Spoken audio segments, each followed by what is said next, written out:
नमस्कार दोस्तों। आज की हमारी कहानी है दुनिया की नंबर 1 फेमस पेंटिंग मोनालिसा के बारे में। 21 अगस्त 1911 को फ्रांस की राजधानी पेरिस में मंडे का दिन था। सब लोग अपने अपने काम पर जा रहे थे। तभी अचानक से एक म्यूजियम से 3 आदमी बाहर निकलते हैं। इन लोगों ने पिछली रात म्यूजियम के अंदर ही बिताई थी और इनके हाथ में थी म्यूजियम की एक अहम संपत्ति, जिसको एक कंबल में छिपाकर भाग रहे थे।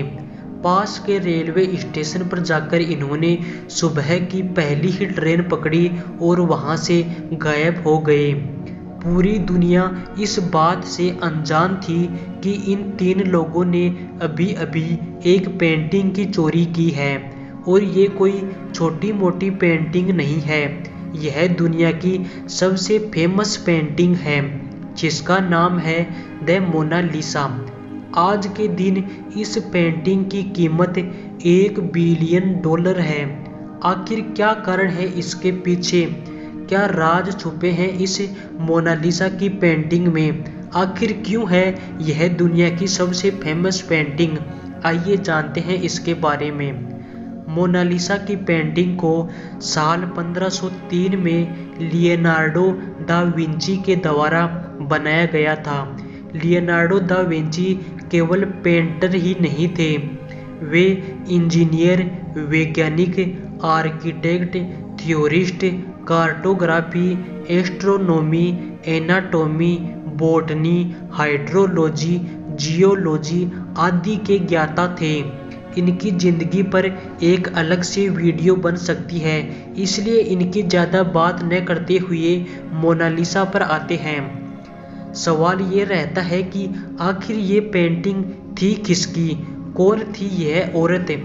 इसके बारे में सबसे पहले इटालियन आर्टिस्ट जॉर्जो वसारी ने बताया था।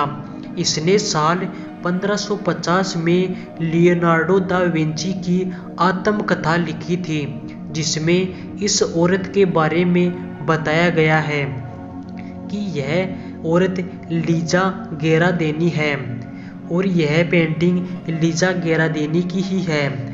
इस औरत की शादी एक फ्लोरल शहर में रहने वाले व्यक्ति से हुई थी, जिसने यह पेंटिंग अपनी पत्नी के लिए बनवाई थी। यहीं से इसका नाम पड़ा था। पहले इस पेंटिंग का मडोना लिसा नाम था। इटालियन भाषा में मैडम शब्द के लिए मडोना शब्द का प्रयोग किया जाता है, तो मडोना लिसा का मतलब हुआ मैडम लिसा और मडोना का शॉर्ट फॉर्म बना दिया गया मोना, और इसी को इंग्लिश में लिखते हुए इसको बोलने लगे मोना लिसा। लेकिन साल 1550 में यह खुलासा होने के बाद लोग यह मानने को तैयार नहीं थे जो जॉर्जो वसारी ने कहा था, और कई बातें सामने आने लगी। कुछ लोगों ने कहा कि यह औरत लियोनार्डो दा विंची की मम्मी थी, और कुछ ने कहा कि यह एक रानी की पेंटिंग है। इस पेंटिंग में लियोनार्डो ने खुद को भी दर्शाया है। यह भी माना जाता है कि यह पेंटिंग लियोनार्डो की खुद की है। वह यह देखना चाहते थे कि वह औरत होते तो किस तरह से दिखते। मोनालिसा की यह पेंटिंग जब बनाई गई थी तो मोनालिसा की उम्र 24 साल बताई जाती थी। आप इस पेंटिंग को गौर से देखोगे तो दिखेगा कि लिसा के बालों में एक पर्दा सा चढ़ा हुआ है। यह एक ऐसा पर्दा था जो तब चढ़ाया जाता था जब किसी के परिवार में मृत्यु हो जाती थी। कहा जाता है कि लियोनार्डो ने इस पेंटिंग को पूरी नहीं बनाई थी, यानी कि यह एक अधूरी पेंटिंग थी। वह अपने मरने तक भी इस पेंटिंग पर काम कर रहे थे। 2 मई 1519 को लियोनार्डो दा विंची की मृत्यु हुई थी।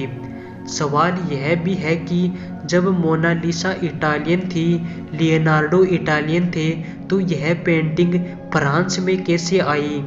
तो इसके बारे में बताया जाता है कि लियोनार्डो दा विंची को फ्रांस के एक राजा ने फ्रांस में रहने का आग्रह किया था और लियोनार्डो फ्रांस में रहने लगे और इस पेंटिंग को अपने साथ ही लाए थे। लियोनार्डो की मृत्यु के बाद वह पेंटिंग राजा ने रख ली। इसके 150 साल बाद यानी साल 1597 में जब फ्रेंच रेवोल्यूशन होती है तो इस पेंटिंग को राजा के महल से बाहर निकालकर लूव्र म्यूजियम में रख दिया जाता है। इसी कारण मोनालिसा पेंटिंग को चुराया जाता है, जिसकी बात हम वीडियो की शुरुआत में करते हैं। 3 लोग इस पेंटिंग को चुराते हैं। इनका मानना था कि यह पेंटिंग इटली के पास होनी चाहिए, फ्रांस के पास नहीं। जैसे ही यह पेंटिंग चोरी होती है, देश भर में यह खबर अखबारों के जरिए फैल जाती है। 2 साल तक वे लोग इस पेंटिंग को घर पर ही छिपाकर रखते हैं और 2 साल बाद वह इस पेंटिंग को बेचने की कोशिश करते हैं और वे पकड़े जाते हैं। उन्हें 6 साल की जेल भी होती है और वह पेंटिंग उसी म्यूजियम में वापस रख दी जाती है। आज के दिन इस पेंटिंग को बुलेट प्रूफ ग्लास के पीछे रखा गया है। अब इस पेंटिंग की खासियत की बात करते हैं। आखिर क्यों है यह पेंटिंग इतनी खास? सबसे पहली चीज़ तो यह है कि मोनालिसा को किसी पेपर पर या कैनवस पर या कपड़े पर नहीं बनाया गया है। इसे पेंट किया गया है एक पोपलार की लकड़ी पर। उस जमाने में इटालियन पेंटर की यह पसंदीदा लकड़ी हुआ करती थी और ये पेंटिंग साइज में ज़्यादा बड़ी भी नहीं है। यह 77 सेंटीमीटर बाई 35 सेंटीमीटर की पेंटिंग है।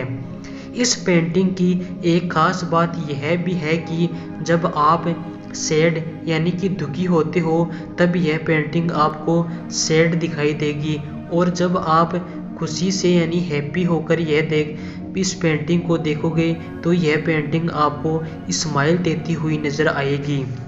इस पेंटिंग को इस तरीके से बनाया गया है कि आप इस पेंटिंग को सामने से ना देखकर तिरछा भी देखोगे तो भी इस पेंटिंग की मुस्कान का असर आप पर आ जाता है। लियोनार्डो दा विंची को मोनालिसा की सिर्फ मुस्कान बनाने में ही 12 साल लग गए थे। पहले यह पेंटिंग इतनी मशहूर नहीं थी, लेकिन जब इस पेंटिंग की चोरी हो गई थी उसके बाद में यह एक फेमस पेंटिंग बन गई थी। हर व्यक्ति इस पेंटिंग के बारे में जानना चाहता था। मोनालिसा की एक जुड़वा पेंटिंग और है जो कि लियोनार्डो दा विंची की पेंटिंग मोनालिसा की तरह ही दिखती है। कहा जाता है कि दूसरी पेंटिंग लियोनार्डो के स्टूडेंट्स ने बनाई थी। लियोनार्डो दा विंची राइटर भी थे, लेकिन हैरानी वाली बात यह है कि उन्होंने इस फेमस पेंटिंग के बारे में कहीं भी कुछ भी नहीं लिखा, और आज भी यह सबसे फेमस और रहस्यमय पेंटिंग बनी हुई है। आपकी इस पेंटिंग में क्या राय है, कमेंट में ज़रूर बताइए, और ऐसी ही और वीडियो देखने के लिए हमारे चैनल को ज़रूर से सब्सक्राइब कर लीजिए। धन्यवाद।